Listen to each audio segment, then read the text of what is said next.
ऐसी भी रिपोर्ट्स रही है कि चाइना ने अपने मर्सनरीज को भेजा है, नॉर्थ कोरिया ने अपने हथियारों को तो निसंदेह भेजा है, जो ईरान उसका के एक्सेप्टेंस भी आ गया है। ड्रोन्स वहां पर चीन को पहुंचे। लेकर कोई एक्सेप्टेंस अब तक नहीं आया। मैं उस पर आऊंगी संजीव जी आपके पास, लेकिन राजीव जी मैं आपसे ये समझना चाहती हूँ कि अब क्योंकि अब चर्चा इस बात की ओर आगे बढ़ रही है कि अब ये युद्ध विराम होगा, तो इसको क्या कैसे कंक्लूड करें हम? कौन जीता कौन हारा, किसने ज्यादा गवाया, किसने किस मुल्क का लैंड ज्यादा एक्वायर किया? What do we conclude out of this? देखिए, इसमें तो क्या आकलन क्या कहा, निश्चित ही यूक्रेन काफी गंवाना पड़ा। रूस भी गंवाया, करीब करीब 1,000 उसके सैनिक हर दिन हताहत हो रहे हैं, मर रहे हैं। उन्हें 20,000 सोल्जर्स हर महीने रिक्रूट करने की आवश्यकता पड़ रही है। इसीलिए उसे नॉर्थ कोरिया की तरफ देखना पड़ा था। और नॉर्थ कोरिया का क्या उसे कहे कि करीब उनके पास माना जाता है कि 1.8 मिलियन ट्रूप्स है। कितनी उसकी क्षमता है, और ये उनका बड़ा ही घातक इनका एक कोर था। उसमें से कुछ लोगों को उन्होंने भेजा है। बैटल हार्डन नहीं है, और लेकिन उन्हें माना जाता है कि काफी दक्ष रहे हैं। और उनकी जो जो उनकी जो क्षमता 1.28 मिलियन है, उसके उनके पास ट्रूप्स है। आकलन है, मैं कहता हूँ ये आकलन है, इसकी सही संख्या क्या है इस पर हमेशा से बहस चल सकती है।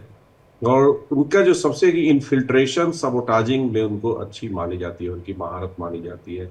लेकिन यहाँ पर तो उन्हें एक एक ट्रूप्स को, जिसे आपने बताया कि जो रशिया का क्षेत्र को उन्हें बचाए रखना था, उन्हें निकालना था, तो वो दक्षता भी नहीं थी जिस दक्षता के लिए ये माने जाते हैं वहां भेजा गया था जिन्हें।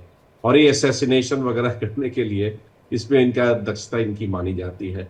तो ये उनका रहा। लेकिन एक जो बात उभर के आ रही है कि देखिए, रूस और नॉर्थ कोरिया के बीच वह संबंध आइडियोलॉजिकल नहीं है जो सोवियत यूनियन और रूस के बीच। ये थोड़ा सा बेसिक अंडरस्टैंडिंग हमारी होनी चाहिए, तब हम आगे का विश्लेषण कर पाएंगे। एक रूस एक समय नाटो के लगभग पहुंच गया था, करीब उसके साथ मेंबरशिप की बात हो गई थी। अब वहां पर वह पुराना सोशलिस्ट कंट्री नहीं है, वह एक डेमोक्रेटिक कंट्री है, डेमोक्रेटिकली इलेक्टेड गवर्नमेंट उसका है। तो एक सोवियत से जो हमारी एक तुरंत हो जाती है, एक हमारी उत्तेजना आ जाती है, उसे सोवियत यूनियन के समानांतर खड़े कर देते हैं, उसमें हमें थोड़ा बचना चाहिए। तभी आप ट्रंप की और पुतिन के बीच की जो समझ है उसको हम समझ पाएंगे। और इस समझ के चलते जो उनके ओलिगार्क्स हैं वो काफी हद तक ट्रंप के साथ भी जुड़े हुए हैं, और ये दोनों साथ मिलकर काम करें। अगर आप वहां के देखेंगे, रशियन एकेडमी ऑफ साइंस है जो पुराना उनका जो लैब्स है, कुर्चातोव इंस्टीट्यूट से लेके सारे में, इतने गहन तरीके से वो यूरोपियन देशों के साथ मिलकर काम कर रहे हैं। लेकिन एक दुर्भाग्य रहा, यह एक समझ नासमझ के चलते एक युद्ध आना पड़ा। अब किसका दोष है नहीं है, अब इस पर बड़े लंबी चर्चा करीब 2-4 घंटे की हो सकती है। लेकिन अभी देखिए, रूस ये यूक्रेनियन टेरिटरी है। रूस भी नहीं कहता था कि हम पूरा के पूरा उनका कब्जा करेंगे। उनका एक क्राइमिया पर एक उनका बड़ा पुरानी समझ है, और येल्सिन की भी ये समझ है कि जिस समय सोवियत संघ का विघटन हुआ, देश बट रहे थे, देश बन रहे थे, उस समय एक गलती से हमारा क्राइमिया चला गया उनके पास। ये बड़ी पुरानी उनकी एक अपनी पहचान सोच है। अब जहां तक बाकी जो क्षेत्र थे ईस्टर्न जोन में, वो पहले नहीं बोलते थे कि हम इस पर कब्जा करेंगे, तो हो सकता है अभी मैक्सिमलिस्ट पोजीशन रखने के लिए वो बोले कि नहीं, अब हमने जितना कब्जा कर लिया वह भूखंड हमारा है। लेकिन जो उनका डिमांड युद्ध के शुरुआत में हुआ था, हो सकता है वहीं पर कहीं आकर वो ठहर जाएंगे, उस कहेंगे कि पर भाई विराम चलो लग जाए। कि इन्हें ऑटोनॉमी दे दो, जो रूसी भाषा बोलने वाले लोग हैं उन्हें राजनीतिक अधिकार दो, उनकी सांस्कृतिक अधिकार दो। और अंदर से ठीक है, पुतिन मानते हैं कि बिना यूक्रेन के रूस अधूरा है, क्योंकि उनका जो कल्चरल सेक्टर में जो उनका जो डेफिनेटली। कबीब है, उसे वहां का काशी कहा जाता है। वहां काशी बोलते हैं, जो हमारी काशी है, वो कहते हैं कि कबीब तो बिना बिना रूस तो कबीब के बगैर अधूरा है, वो हमारा सांस्कृतिक केंद्र रहा है। उसी तरह कई क्षेत्र उनके हैं, कीव से लेकर बाकी सारे जो उनके क्षेत्र हैं, एक पुराना एक रूस का अपना एक उनकी अपनी दोस्ती रही थी। जो शुरू के क्षेत्र में 20वीं सदी के जो शुरुआत में एक कहीं ना कहीं से जो सोशलिस्ट रिपब्लिक बना, और यूक्रेनियन सोशलिस्ट रिपब्लिक बना, और उस समय जो उनके इतिहासकार थे यूक्रेन के, उन्होंने करीब 12-13 वॉल्यूम्स में लिखा और उसमें कहा कि नहीं, हमारी भाषा भी अलग है, और वो अपना बताने लगे कैसे मंगोल से लेके सब हमारे साथ थे, तो हमारी एक अलग पहचान है। तो ये हल्का सा संघर्ष रहा है उनका शुरू से। अब उस संघर्ष का कैसे समाधान हो, वो तो देखिए एक लंबे समय की सांस्कृतिक समझ और जिससे कहते हैं राष्ट्र की समझ एक लंबे समय में होता है। युद्ध से कई बार इसका समाधान बड़ा ही नहीं, क्षणिक होता है। नहीं तो हो अब पाता, नहीं कौन वैसे हारा वैसा कौन जीता, अब कंक्लूड हम नहीं क्या कर बोले। पाते हम। लेकिन हम हाँ, चाहते हैं कि दोनों हमारे मित्र रहे हैं, तो जल्दी से दोस्ती हो जाए और हम ठीक लोग है। के साथ यूके अच्छा। देवनाथ जी, जब भी किसी दो मुल्कों की बात होती है, हमेशा चर्चा अमेरिका की होती है। मैं चाइना का भी टेक इस पर समझना चाहूंगी कि चाइना क्या वेट एंड वॉच की स्थिति में बना हुआ है, पूरा ऑब्जर्वेशन ले रहा है।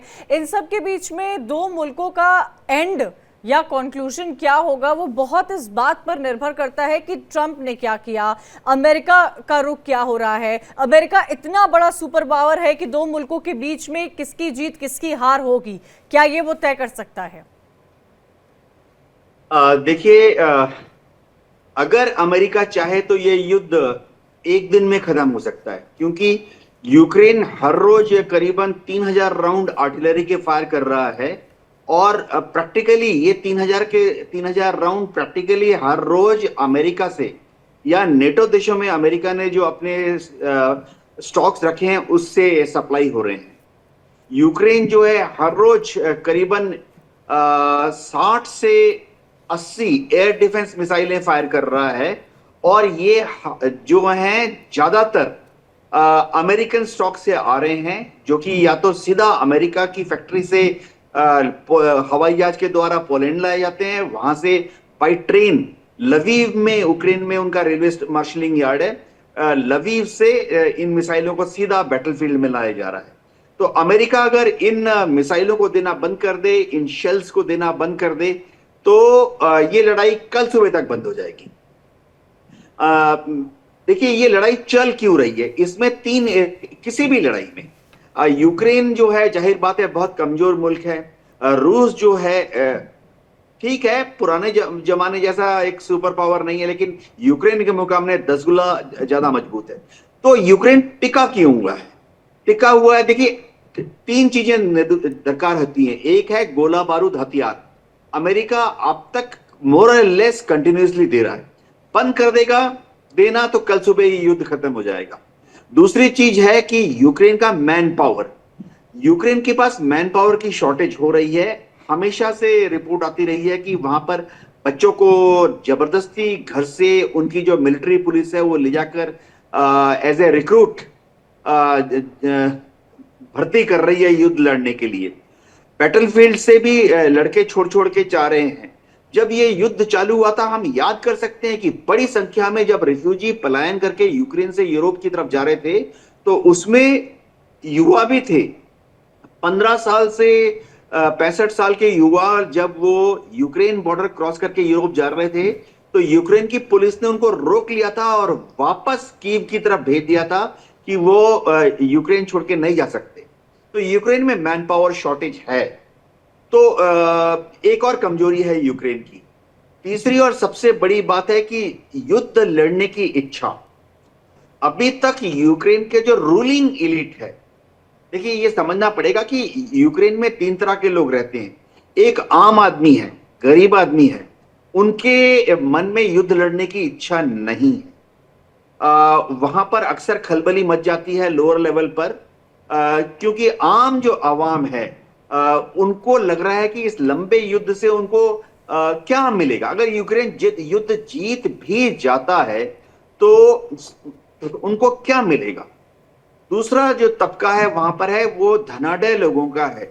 बड़े बड़े वहां पर कैपिटलिस्ट लोग हैं, उनको भी कुछ फर्क नहीं पड़ता, क्योंकि वह उनकी फैक्ट्रियां, उनके बच्चे अच्छी तरह से हैं और उनको जितने दिन ये युद्ध चल रहा है कोई फर्क नहीं पड़ रहा।